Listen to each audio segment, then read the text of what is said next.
In this video, I want to share a few things I've learned over the years that have helped me become a better person today. The first thing is believing in yourself.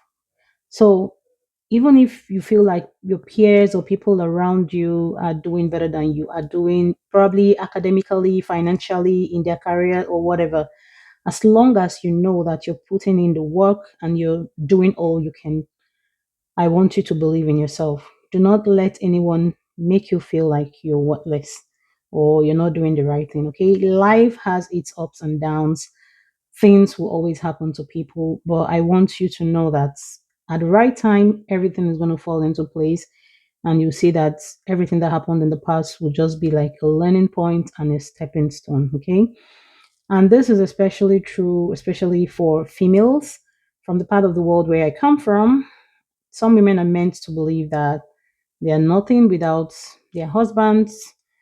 Uh, they cannot do anything without the husband, especially when the husband is a breadwinner. He's putting the food on the table to make you feel like you're nothing.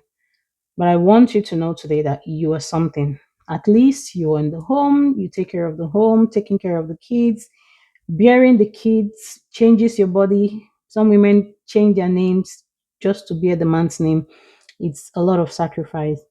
Do not let anybody make you feel less of yourself. The moment you start feeling confident about yourself, the moment you start feeling good about yourself, it will exude all over you. It will show in the way you carry yourself, and people will begin to see you that way.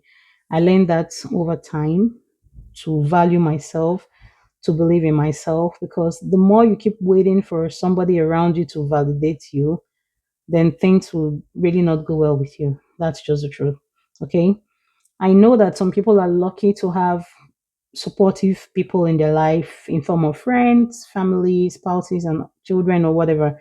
People that keep reminding you that you can do this, you've done it before, you're smart, you're intelligent. Do not focus on your failures for today. Just know that things will work out. While some other people are unfortunate to have people in their life who keep reminding them of their failures, who keep comparing them to their peers and telling them about how this person is this person is that, and how you're not doing well. And that thing can really demoralize somebody. To be honest, it can pull you down. I've experienced that before. But when you sit down for a second and just begin to evaluate your life and take stock of all the good things, all the things you've achieved in the past, however little, just be appreciative of one milestone, one success. For even being alive today is it's something. Some people have passed away. We're not better than them by any means, but somehow God made it possible for us to be here today because He wants to give us another chance to excel, to do better, and to live life on our own terms. So do not let anybody make you feel otherwise, okay? That's one thing I've learned, and I thought I should put it there, and it will help you to have like more confidence in yourself, and that way people will value you same and respect you just the way you respect yourself. Don't let anybody treat you otherwise. Don't let anybody treat you like a nobody. Don't make anybody belittle you, okay? That's one thing I should put out there today. The next thing I also learned is appreciating people that we love while they're alive, while we still have a chance. Over the years, I've had experience talking to people of various ages, professions, and one thing I found out from a lot of people is that if they could go back in time, they would want to appreciate and spend more time with their loved ones or family members or people that they really value and love. They say life is short, enjoy it while you can. There is no need, in my opinion, not letting people you care for them while they're alive or appreciating them while they're alive. And then when they pass away, you begin to write all the fancy tributes, to begin to say how loving they are to us and how we care about them and how we miss them so much. And they didn't know while they are alive that we miss them so much. No, or that we value them. Yeah, there's something that happens in my country or in the part of the world where I come from. Somebody could pass away.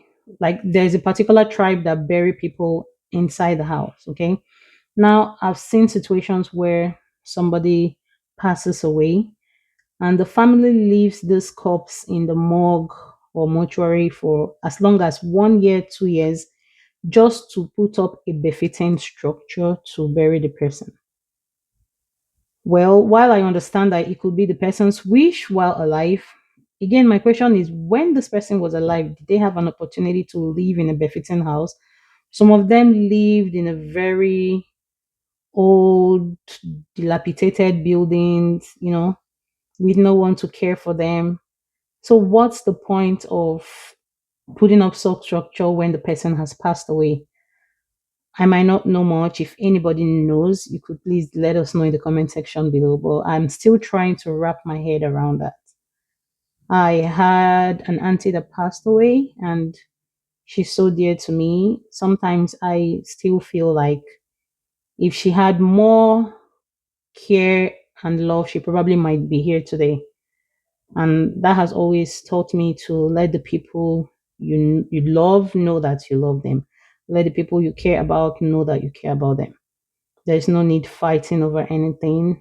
People could upset you and all that, but I don't feel like keeping grudges for so long is the best. Some people fall apart because they're angry at each other and it extends for a long period of time. And before you know, the person probably has passed away, and that's when they begin to, think back, look back, and they're like, oh, if this person was here, probably would still have had time together and all that. So please, if you still have your parents alive out there, let them know that you care about them, not just by your words, by your deeds.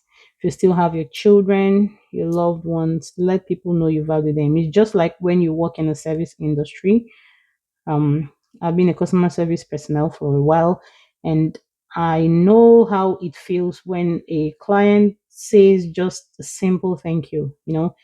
It builds your morale, it makes you happy, it makes you know that you're valued, you're seen, and they appreciate what you do. So it's same thing. A word of encouragement. I love you. Thank you. I appreciate you while the person is alive. Celebrate people, no matter how little. You don't have to throw a huge party and all that, but just let them know that you care, you value them, and that they mean so much to you. Some people feel like if I tell this person that I love her or that I care about her, it will get into her head or his head and they'll start feeling anyhow and behaving anyhow. But I'll tell you that's not true.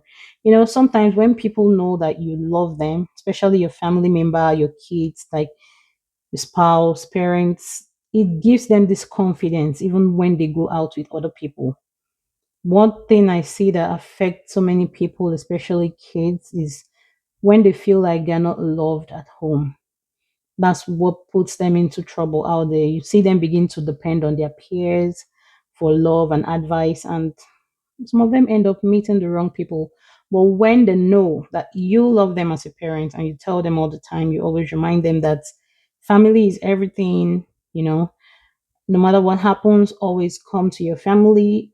It makes them strong. Such people are hard to blackmail because what do you want to tell them? You want to tell them you tell their parents and all, they will come to their parents themselves because they know that they're going to get support. I'm not saying that even if they do something wrong, we're not going to caution them and all that, but at least they know that you're going to correct them from a place of love. That's what I'm trying to say. But again, this does not mean that if people do not appreciate you, you should not appreciate yourself. So that brings me to the next point.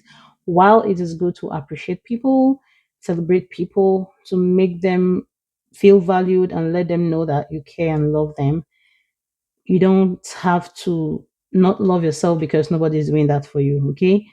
I've seen situation where somebody is not getting what they should get for themselves because you're waiting for probably your spouse, your loved ones to do that for you. If you can afford to do it for yourself, go ahead.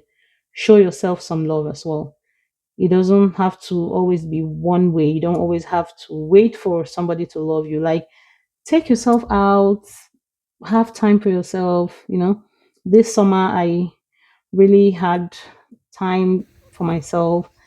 I had time to go out with ladies, spa, all those experiences, whatever it is that makes you happy, even just taking a walk, just experiencing nature, have time to think, reflect on things, whatever it is that make you feel happy, go ahead.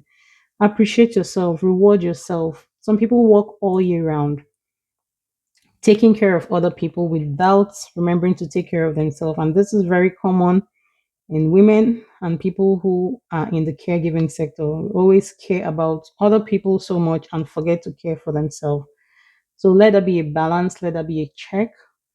Remember to also care for yourself while caring for other people. Sometimes take a break, step back, and evaluate yourself, check in with yourself, and be sure that you're doing okay, both physically, both mentally, and otherwise. Okay. So these are the things I felt I should drop today that I've learned over time that have helped me to be a better person. I'll continue to share more as I go on in my journey. I hope you found this video helpful. Thank you so much for watching, and I'll see you next time. Bye.